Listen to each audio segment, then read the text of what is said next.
Bonjour, je suis Timo Masson. Et je suis Max Chauvineau et bienvenue dans ce nouveau podcast de l'univers des comics. Comme toutes les 2 semaines, nous allons parler aujourd'hui de 4 sujets. Alors nous commencerons avec deux sujets d'actualité. Premièrement, nous parlerons de la série Green Lantern et des différentes périodes de la série qui ont été annoncées. Mais que pourrait-il se passer dans chacune de ces différentes périodes? Deuxièmement, nous aborderons un autre sujet d'actualité en parlant des futures séries Marvel sur Disney+. Lesquelles pourrait-on voir sous les formes de mini-séries et lesquelles pourraient avoir plusieurs saisons. Ensuite, nous enchaînerons avec deux sujets que nous avons spécialement choisis pour vous. Alors tout d'abord, nous parlerons d'un nombre grandissant d'adaptations de comics sur Netflix et nous verrons si vous les connaissez toutes. Et enfin, nous avions aussi envie de parler d'un sujet qui fut fort présent ces dernières années. Les femmes sont-elles suffisamment représentées dans les comics? Mais aujourd'hui, nous ne sommes pas seuls, car nous avons aussi l'honneur de recevoir quelqu'un qui se dit comme un dieu vivant du sexe. Alors je pense que c'était juste une blague dans le script, mais on va lui demander. Marlon? Bonjour. Bonjour Marlon, commençons sans plus attendre. Pour commencer ce podcast, nous allons parler aujourd'hui de la récente annonce détaillant le fait que la future série Green Lantern se déroulera au sein de trois périodes différentes. Les années 40, les années 80 et de nos jours, que l'on peut associer à ce qui se fait depuis 2016 dans les comics. Alors, si l'on regarde à chaque période et connaissant les personnages qui se trouveront dans la série, Max, que pourrait-il se passer tout d'abord dans les années 40? Bah évidemment, quand on pense au Green Lantern des années 40, c'est le Green Lantern original. On va parler d'Alan Scott. Donc Alan Scott est un personnage qui a été créé par Bill Finger et Martin Nodell dans les années 40 et il est apparu pour la première fois dans le numéro 16 de All American Comics en 1940. Euh, Si la série se centre sur ce personnage, qui peut être très intéressant, vu que c'est le premier véritablement à porter le nom de Green Lantern, même s'il n'est pas inclus dans le corps des Green Lantern à proprement parler, je vais en reparler. On pourrait voir effectivement un peu l'origin story, le fait que Alan Scott trouve une lanterne magique avec laquelle il va forger un anneau vert et cet anneau peut lui permettre de modéliser ses pensées. Il a une action sur tout, sauf sur une chose qui ne fonctionne pas, le bois. Après, on pourrait voir aussi peut-être dans la série ses débuts en tant que héros, peut-être son intégration aussi au sein de la Justice Society of America, un groupe de super-héros composé de Dr. Midnight ou de Wildcat. Euh, je pense que c'est important quand on veut parler d'une série Green Lantern, justement, de l'intérêt de faire ça à plusieurs époques et permet vraiment de ne pas oublier des détails importants. Et je pense que le fait de ne pas laisser de côté le Green Lantern originel est une bonne chose. Et comme je vous l'ai dit juste avant, même s'il il n'est pas inclus dans le corps des Green Lantern, puisque ce n'est pas un anneau qu'il a choisi, il a forgé l'anneau à partir d'une lanterne magique. Donc ce n'est pas la même chose que la batterie centrale des Green Lantern et des anneaux de pouvoir, mais c'est cependant le premier à avoir porté le titre de Green Lantern.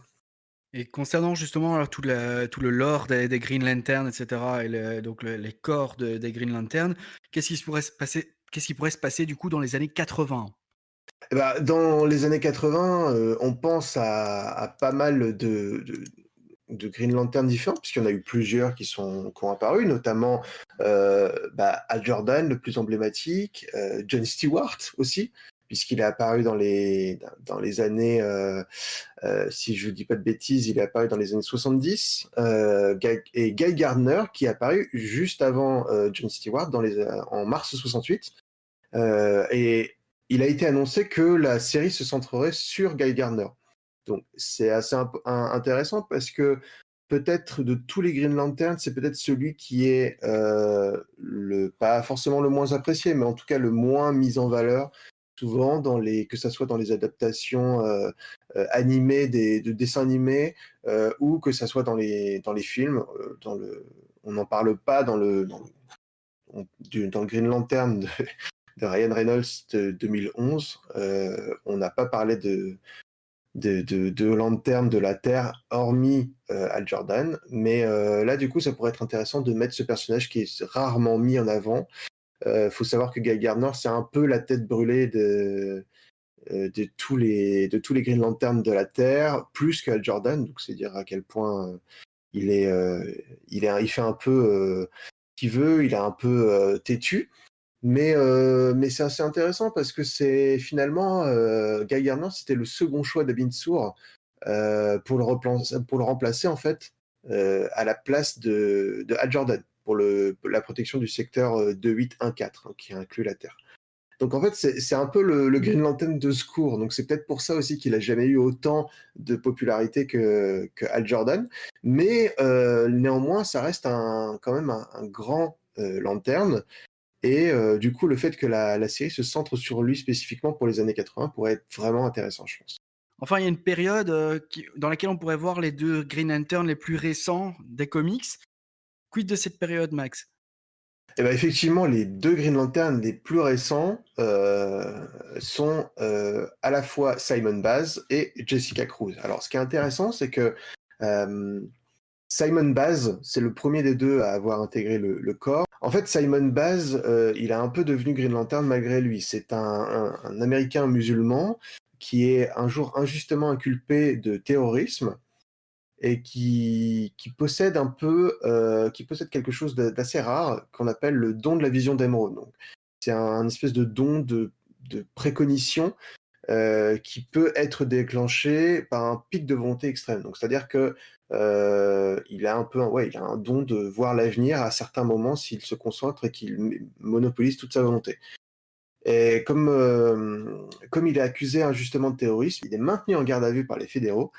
C'est pendant sa garde à vue qu'il est trouvé par un anneau des Green Lanterns, qu'il le délivre et qu'il le fait devenir le premier Green Lantern de la Terre musulman. Voilà, même si ça n'a pas forcément son importance, mais je trouve que le parti pris est intéressant. Il a aussi un tatouage sur le bras gauche qui est intéressant puisque dans la religion musulmane, le tatouage est interdit. Mais du coup, c'est assez marrant. J'ai trouvé que la prise de position là-dessus était assez intéressante. Et il devient d'ailleurs même s'il est au début pas forcément pris au sérieux par la Justice League, il devient un des Green Lanterns sur lesquels on peut le plus compter au fur et à mesure qu'il maîtrise son anneau. Ensuite, on a Jessica Cruz. Elle, son origine est un peu différente. En fait, pendant l'arc Forever Evil, où le syndicat des crimes de Terre 3 arrive sur la Terre, le Green Lantern de cette Terre, qui se fait appeler Power Ring, lui, n'a pas un anneau des Green Lanterns, il a un anneau de Voltum. Et Voltum, pour ceux qui ne sauraient pas qui c'est, dans la réalité de Earth Prime, Voltum, c'est le premier à avoir manipulé un anneau des Green Lanterns, mais qui était assoiffé de pouvoir et qui a été enfermé par les gardiens de la galaxie pour ne pas déchaîner sa fureur sur l'univers. Donc, finalement, à un moment donné, Sinestro combat Power Ring, tue Power Ring en lui arrachant le bras, et l'anneau va chercher un autre porteur et il trouve Jessica Cruz. Sauf que la différence entre l'anneau de Power Ring et l'anneau des Green Lanterns, c'est que l'anneau de Power Ring se nourrit de la peur de son porteur, et donc il trouve en Jessica Cruz quelqu'un qui a survécu à un attentat et donc qui est terrorisée partout dans la vie, donc il trouve le candidat idéal, et donc elle devient la prochaine porteur de l'anneau de Voltum. Sauf que au fur et à mesure, elle est aidée par Flash et Simon Baz pour maîtriser son anneau. Elle finira par maîtriser son anneau, elle finira même par intégrer véritablement le corps des Green Lanterns en recevant un anneau des Green Lanterns.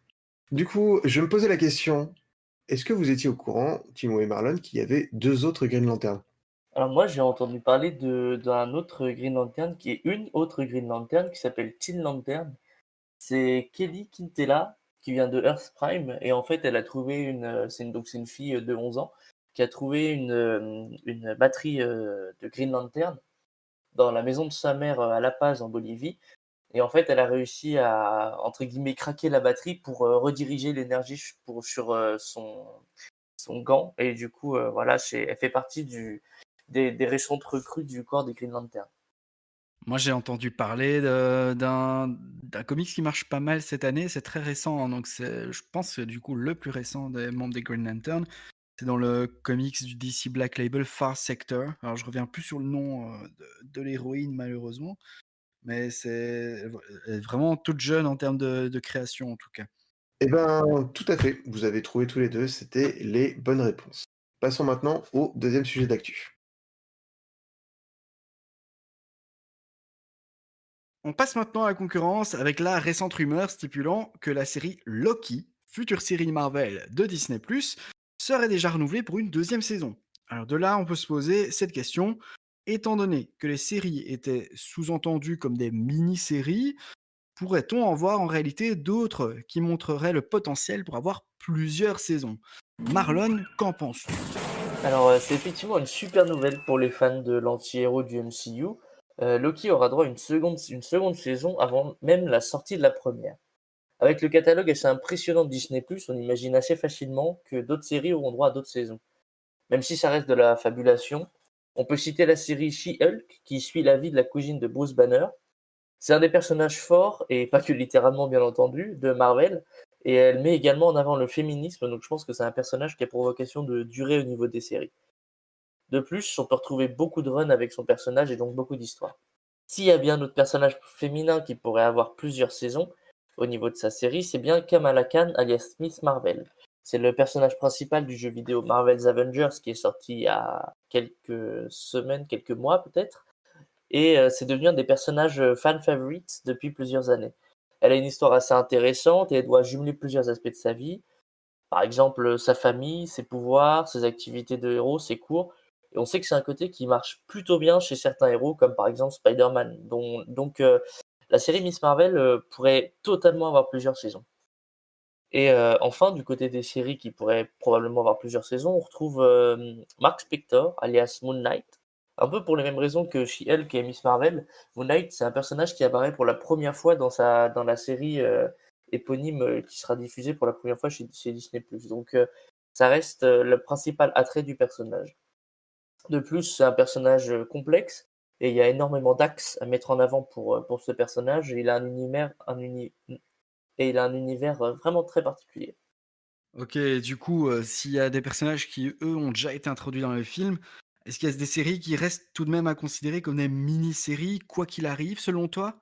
Bah, si on se base sur ce qui a été annoncé, il y a plusieurs séries dont les personnages retourneront sûrement au cinéma dans le MCU, comme Wanda Maximoff par exemple, qu'on retrouve dans WandaVision, qui serait donc plus une mini-série pour retrouver le personnage et expliquer un probable changement de comportement, etc., dans le film Doctor Strange in the Multiverse of Madness. On peut également citer Falcon and the Winter Soldier, qui retourneront également probablement au cinéma.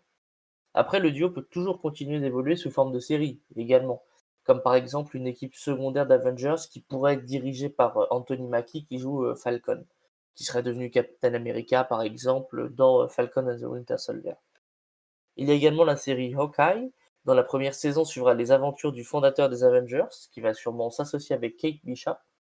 Ici, on peut également imaginer un retour au cinéma de Clint Barton, mais la série pourrait pourquoi pas continuer avec Kate Bishop en personnage principal. Enfin, il nous reste Nick Fury. Ce qui est complexe pour cette série, c'est qu'on sait pas trop sur quel pied danser.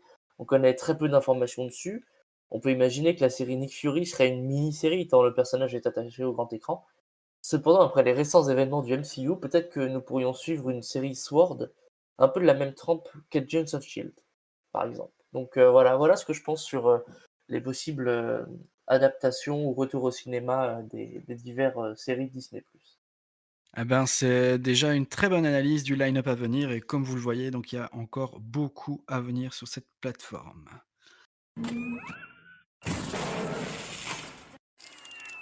On va passer à un sujet qui, un peu similaire au concept, d'il y a, un petit mois où il y avait déjà Marlon comme invité.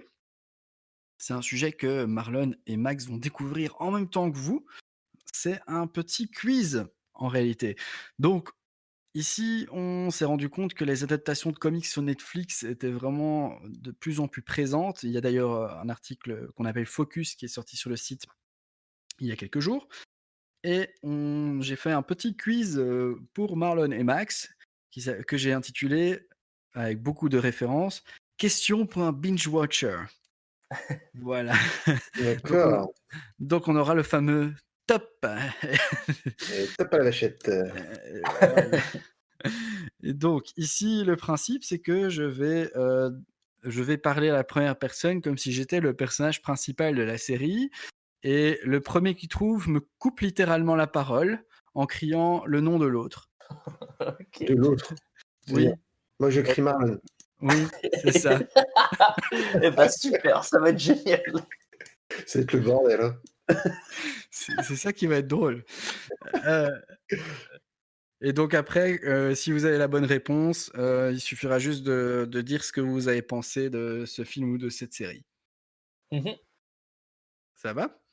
Vous êtes Alors du coup, prêts? on crie directement le personnage, on est d'accord? Ben si ta série s'appelle Max, oui, effectivement. Mais Non, allez, attends, on là pour va il va me paumer. Là, non. tu vas me perdre. Non, allez, on va faire plus simple. Vous allez, vous me coupez la parole en criant, enfin pas en criant, sinon ça va saturer, mais en donnant le nom de la série ou du film. Ça marche, OK. Alors, vous êtes prêts? C'est bon? Ouais. Vas-y. Allez, c'est parti. Top! Je suis un jeune adolescent qui vit avec mon père. Notre situation est assez précaire et mon père est dépressif depuis la mort de ma mère. Ma vie est assez morose jusqu'à ce que je rencontre cette fille dans ma classe. Ah oui, et je suis psychopathe. Top, the end of the fucking world. Yeah! Exactement! Je l'avais Alors, pas. qu'as-tu pensé de The End of the Fucking World? Ah bah, j'ai bien aimé, hein. Franchement, j'ai regardé les 2 saisons, très différentes, l'une de l'autre, je trouve, au niveau de l'endroit où ça se passe et cetera. La saison 2 elle est beaucoup plus sur le mouvement et cetera. Mais franchement, les 2 saisons, j'ai beaucoup aimé. C'est une des séries Netflix que j'ai regardé avec grand plaisir. Donc ouais, je la conseille, très fort. Max, t'avais eu l'occasion de regarder ça? Simplement la première saison que j'avais beaucoup aimée. J'ai pas regardé la deuxième. Et Marlon, qu'est-ce que tu pourrais, dire à Max sur la deuxième saison pour, lui donner envie de la regarder? Et bah, c'est le retour des personnages, de la première. Je pense que rien que ça déjà, c'est pas mal. Non, en vrai, elle est vraiment vraiment cool et il y a peut-être encore plus d'enjeux que dans la première. Et puis, il y a des nouveaux personnages dont, un personnage qui veut, tuer, l'un des 2 et du coup, qui passe, la moitié de la saison à traîner avec eux et du coup, c'est vraiment très drôle, les situations. Donc, en vrai, elle est vraiment cool. OK. Yes, d'ailleurs, on ne sait toujours pas s'il y aura une troisième saison. Sachant que le comics en lui-même, normalement, c'était juste l'histoire de la première saison, donc la deuxième est une histoire originale. Donc, à voir. Alors, question suivante. Top! Nous sommes une famille vivant dans une vieille maison. Au fil de nos aventures, nous découvrons de plus en plus de mystères autour de notre nouveau chez nous. Maxime, Lock& Maxime, Key. Maxime. Ah bah, bon, C'est là, qui a parlé en premier? il m'a coupé, il Ah, m'a je coupé je la crois que parole. Max, il l'a eu avant moi. Bah, ouais, ouais, mais tu as Et répondu, donc bon. et du coup, Eh bah, vous vas-y êtes Max. Bah non, mais tu l'as dit, Lock and Key. Bah oui, mais tu l'avais avant, non? Oui, mais du coup, j'avais pas pigé que genre il fallait dire la réponse directe. Moi, j'ai dit mon nom pour jouer le jeu jusqu'au bout, tu vois? alors Max, Lock& Key, qu'en as-tu pensé? Bah, écoute, j'ai pas lu le comics, mais j'ai adoré la première saison. Je l'ai trouvée, vraiment intéressante. Les enjeux sont assez bien définis. Hem, la grande méchante de l'histoire est bien interprétée. On a envie de lui mettre, des baffes par paquet de 12. Voilà, après je trouve que j'ai pas lu le comics, donc je sais pas si les acteurs ont bien été choisis pour bien personnifier les personnages. En tout cas, ils jouent très bien, notamment, celui qui joue, Bodhi, qui joue le petit, qui découvre toutes les clés et qui jouait notamment le petit gamin dans le remake de Ça. Donc c'est un bon acteur et j'ai beaucoup aimé, voilà. Et vous l'avez lu ou pas? Vous l'avez vu ou pas? Moi, je l'ai vu et pas lu. Ouais, pareil pour moi, pareil pour moi. À la base, moi, je suis pas trop horreur, mais j'étais agréablement surpris par justement le fait que c'est un peu entre de l'horreur et du fantastique. Ouais. C'est très bien écrit. Apparemment, le comic, c'est, assez semblable au niveau du ton et en tout cas, Netflix y croit pas mal vu que ça a déjà été renouvelé pour une troisième saison alors que la saison 2 n'est même pas diffusée encore. Ah oui, quand même. Donc voilà, on a hâte de voir la saison 2 déjà. Alors, question suivante. Top! Lorsque j'étais petit, je fus victime d'un accident qui me fit perdre la vue, mais développa tous les autres sens. Interville. Je Ouais. Yeah! Bonne réponse! Bien Celui-là, vu. j'ai pas su faire, plus long avant de découvrir c'était quoi la série, donc après ça parle de boxe et cetera, ça devient un peu obvious et du coup, Daredevil 3 saisons. Max, tu en as pensé quoi de la série, en général? Ah bah, c'est une des séries Marvel Netflix que j'ai le plus aimé avec Punisher. Je trouve que le personnage est très bien exploité. Je trouve que l'acteur joue très bien Matt Murdock. Euh, non, pour moi, c'est un 10 sur 10 sur l'ambiance, sur le casting, sur les chorégraphies. Sur le casting, voilà, on a parlé il n'y a pas longtemps d'Agent Double avec Rosario Dawson qui joue Claire Temple dans l'histoire. Enfin non, c'est vraiment une très très bonne série. Les enjeux, l'affrontement entre Punisher et Daredevil sur leur vision de la justice, tout ça c'est très intéressant. Donc très content, mais très triste qu'elle ait été annulée, du coup. Donc voilà. Après, si Netflix m'entend, amenez-nous une saison 4, s'il vous plaît. Mmh. Ouais, c'est parce que la saison 3, je pense que c'était, objectivement la meilleure des 3. En plus, ça termine vraiment sur un truc de fou, enfin d'un point de vue intrigue, générale. Donc, il y a c'est vrai que ça c'est encore plus décevant quand on sait que la dernière saison était d'une qualité aussi grande. Mais bon, si Mm. Netflix nous entend, comme tu le dis, voilà. Voilà, donc, question suivante du coup. Alors, top! Je suis un ancien ah, je recommence, pardon. Top! Je suis un ancien tueur à gages qui prend ma retraite. Cependant, je comprends vite que mon ancien employeur n'a pas l'intention de me payer ma prime lorsqu'il pardon? Putain, je l'ai, mais merde. Lorsqu'il envoie plusieurs tueurs à mes trousses. Mais bon, je suis vraisemblablement invincible. Alors là, je l'ai pas, hein. Si je l'ai, attends, putain. C'est Netflix? Ouais, c'est sur Netflix. Allez, c'est pas une série, c'est un film. Attends. Je l'ai. Putain, Polar. Yeah! Ah, Polar! je l'ai pas vu. Bien joué. Et alors, qu'as-tu pensé du film? Ah bah extraordinaire. Matt Mikkelsen en tueur à gages impitoyable qui veut juste rester dans sa cabane à caresser le chien, c'est le mieux quoi. Ça donne envie, hein, comme ça, dis donc. Ouais, Marlon, tu pas vu donc? Non, je l'ai pas vu. Max, au-delà de caresser le chien, est-ce que tu peux dire Non, à Marlon qu'est-ce qui est bien dans ce film pour pouvoir lui donner envie de le regarder? déjà, il y a qu'un seul argument que je pourrais te donner qui devrait te donner envie de le voir, c'est Matt Mikkelsen. C'est vrai.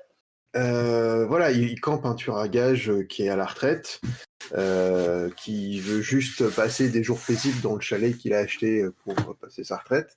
Et en fait, bah, du coup, son ancien employeur qui doit lui payer sa retraite ne veut pas lui payer sa retraite. Donc en fait, c'est une question de retraite, cette histoire. D'accord. Voilà.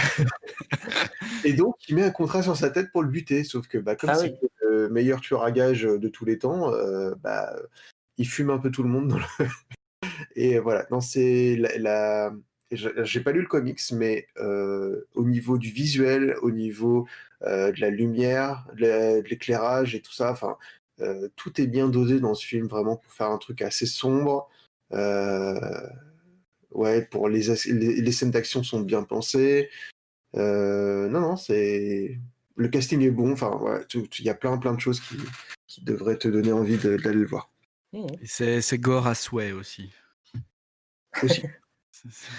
Parce qu'il ne veut juste pas mourir en fait. Oui, bah oui, ça se comprend. Et il y a des fesses et des seins partout. Ah, bah là, voilà, je fallait me dire ça tout de suite, je vais y aller.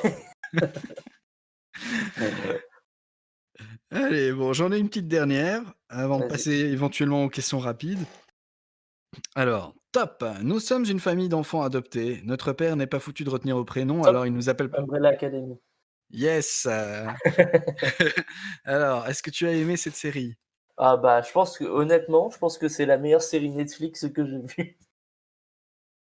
Elle est géniale. Au niveau du rythme, au niveau des acteurs, les personnages, ils sont super bien travaillés. On voit l'alchimie entre eux et tout.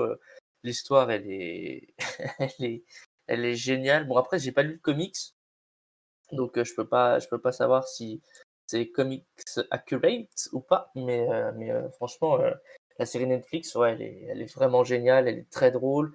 Ils ont un choix de musique qui est vraiment cool, il y a des éléments de réalisation qui sont vraiment sympas et puis même l'aspect visuel est travaillé, surtout la deuxième saison. J'ai préféré encore plus la deuxième que la première saison, tu vois? Et vraiment, puisque, bah, pour tout l'univers que ça représente et les thèmes abordés et cetera, qui étaient vraiment, vraiment super intéressants. Donc oui, totalement à voir. Et Max, je sais pas ce que t'en penses, mais la série a sans doute redéfini le terme de cliffhanger avec la qualité de ses fins de saison.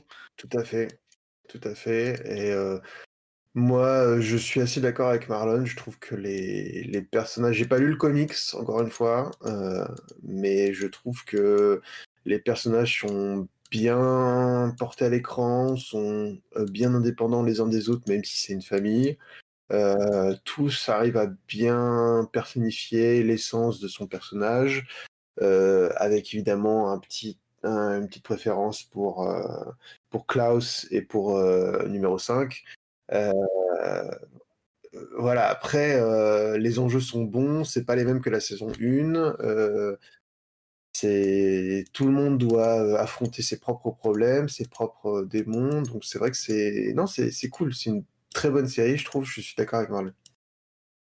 Ok, alors je vais juste vous dire maintenant un mot, et avec ce mot, vous devez retrouver la série. Oh putain! On va, on va pas trop s'attarder sur les séries en tant que telles. On va juste tester votre culture de Netflix et des adaptations de comics sur la plateforme. Si OK. je vous dis Chat Noir, Sabrina? yeah. Ah bien joué. Alias, Jessica Heu, Jones. yeah. Dragon, Dracula? Iron Fist? ouais. Iron Fist. Oui, je pensais plutôt à Iron Fist, oui. Crâne, Punisher. Punisher, évidemment. yeah, ouais, c'est bien. Vous avez montré à tous nos auditeurs que vous avez une bonne culture de Netflix. Pour terminer ce podcast, après les vilains et après la communauté LGBT, nous allons parler aujourd'hui d'un dernier sujet abordé dans nos chroniques sur notre site. Chaque mois dans Power Girl, on parle de la représentation des femmes dans les comics et en quoi c'est un sujet qui fait de plus en plus se parler de lui.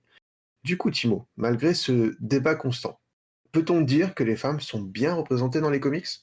Je dirais que par rapport à la communauté LGBT, tout de même assez bien désormais parce que ces dernières années, on a eu beaucoup de nouveaux personnages féminins, dont notamment pas mal qui visent à remplacer, certains des grands noms des personnages qui étaient initialement quasiment tous masculins. Donc je pense notamment au fameux arc de Jason Aaron chez Marvel Comics où Jane Foster devient la nouvelle Thor. Il y a eu la jeune Riri Williams qui est en quelque sorte devenue la nouvelle Iron Man pendant un temps en devenant Iron Heart. Et alors, on a également, bien sûr des nouveaux, personnages qui sont devenus super populaires auprès des fans. On a la Spider-Man entre guillemets d'une réalité alternative, Spider-Gwen ou bien sûr Miss Marvel, Marlon en a parlé un peu plus tôt. Et alors du côté de DC, c'est à peu près pareil, même si on se centre toujours fortement et on se repose beaucoup sur Wonder Woman ou des Batgirl, ou voire même Catwoman. Maintenant, il y a aussi des nouveaux personnages, comme, la jeune Naomi, créée par Brian Michael Bendis l'année passée, ou alors, là, c'est Max qui en a parlé plus tôt, avec Jessica Cruz chez les Green Lantern. C'est clair que les personnages féminins commencent depuis ces dernières années à se faire de plus en plus nombreux, ça, on peut pas le nier. Mais du coup, si on prend l'industrie du comics dans son ensemble, cette représentation, tu penses qu'elle est aussi frappante? Elle est de plus en plus frappante, oui. Ça reste toujours un domaine, assez masculin, comme beaucoup de domaines malheureusement, mais les femmes se font de plus en plus, remarquer. Donc il y a beaucoup de femmes d'ailleurs qui ont été mises à l'honneur aux Eisner Awards cette année. D'ailleurs, Mariko Tamaki a été élue meilleure auteure. C'est tout simplement la première fois qu'une femme gagne ce prix seule, parce qu'il y avait eu, Marjorie Liu il y a 2 ans, mais c'était ex aequo avec Tom King. Et alors on a Rosemary Valero O'Connell qui a également gagné le prix de la meilleure artiste, donc voilà, c'est un doublé pour, la gente féminine. Après, il y a aussi d'autres grands noms dans les comics, hein. Donc on pense notamment à des Kelly Sue DeConnick ou à des G. Willow Wilson, qui est notamment la créatrice de Miss Marvel, ou bien l'artiste Fiona Staples, la fameuse dessinatrice de la série indé Saga, qui a aussi gagné plusieurs prix grâce à cela. Mais alors après, au-delà des créateurs, il faut savoir que la fanbase, les fans de comics tendent à avoir une proportion féminine de plus en plus grande. Et ça, franchement, je trouve ça bien. D'ailleurs, je peux vous parler de quelque chose de concret pour nous en tant que média, sur les comics. Chez l'univers des comics, on a vu la proportion d'auditeurs, de visiteurs sur les sites augmenter. Quand on a commencé, on était à seulement 10 de femmes. Maintenant, on est à plus de 40. Donc on atteint de plus en plus une équité. Au-delà des générations, on atteint aussi une équité, entre les sexes, et ça, je trouve que c'est très bien. Tout à fait. Et du coup, pour terminer ce sujet, j'aimerais qu'on fasse un petit tour de table sur nos personnages féminins préférés. Alors, pour ma part, il s'agit de Spider-Gwen et j'aime beaucoup Jessica Cruz. Mais du coup, pour vous, Marlon et Timo, ce serait quoi? Timo, pour toi, ce serait quoi? Heu, c'est un peu difficile à dire parce que je dirais c'est peut-être parce que je m'identifie moins aux personnages féminins. Il y en a pas un qui vient vraiment au-dessus des autres pour moi, même si c'est vrai que je trouve que Wonder Woman, elle reste toujours, la personnification même de la «femme parfaite» entre guillemets, chez DC Comics, et oui, je dirais Wonder Woman du coup. Ok. Et Marlon? Alors moi, du coup, via mes lectures, je lis beaucoup, beaucoup, beaucoup de DC, beaucoup plus que du Marvel ou que de l'indé. Donc du coup, c'est forcément un personnage d'ici. Et j'ai pensé à Barbara, Gordon, donc Batgirl, parce que c'est un personnage, intelligent, qui est badass, qui est débrouillarde, c'est aussi une excellente combattante, et c'est un personnage du coup qui est vraiment intéressant, je trouve, à découvrir en comics. Donc ouais, pour moi, je partirai avec, Barbara Gordon. Ok, très bien. Enfin, je partirai avec Barbara Gordon, c'est pas vraiment, hein, On a compris. Merci, Marlon. Eh bien, ce sont sur ces mots que l'on va clôturer notre podcast d'aujourd'hui. J'espère que ces sujets vous auront plu. N'hésitez pas à donner votre avis dans la section commentaires si la plateforme sur laquelle vous nous écoutez vous le permet. D'ailleurs, l'une des plateformes sur lesquelles vous pouvez, donner votre avis, c'est notamment notre Patreon. C'est là que se passent tous nos abonnements, et il y a notamment une formule d'abonnement qui vous permet de répondre tout simplement au sondage exclusif pour choisir un des sujets du podcast. Donc faites-le, voilà. Et en plus, c'est pas la seule chose auquel vous avez accès, vu qu'il y a plus de 20 articles différents par mois, et ce n'est que le début, croyez-moi. Donc qu'est-ce que vous attendez? Partez vous abonner tout de suite. Bah, J'attends.